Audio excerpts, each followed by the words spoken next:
Rendez à César ce qui est à César. Matthieu 22, 21. Dans la première lecture, le prophète Isaïe parle du roi Cyrus. Et dans l'évangile, Jésus est interrogé sur la légitimité de l'impôt exigé par César.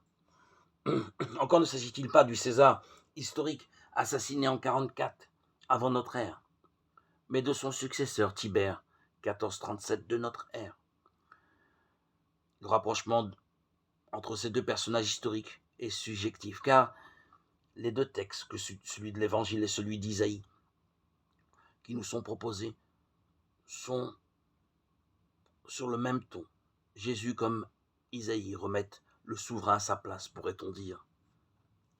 On connaît les conquêtes éclairs de Cyrus au VIe siècle avant Jésus-Christ, qui n'a fait qu'une bouchée de la Grande Babylone. On connaît aussi la grandeur de l'Empire romain. Des deux côtés résonnent des discours conquérants, le même fracas des armes.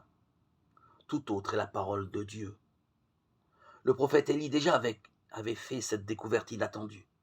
Alors qu'il s'imaginait comme Moïse rencontrer Dieu dans de grandes manifestations de puissance, orage, tremblement de terre ou feu dévorant. Il avait dû se rendre à l'évidence. Dieu n'était pas là où il l'attendait, mais dans le souffle ténu de la brise légère. 1 Roi 19, 11, 13. Car, depuis Moïse, la pédagogie de Dieu avait fait son chemin parmi les croyants, mais pas encore parmi les grands de ce monde, malheureusement.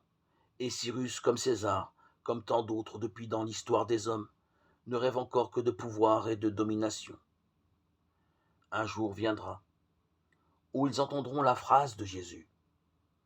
Le plus grand parmi vous sera votre serviteur. Matthieu 23, 11.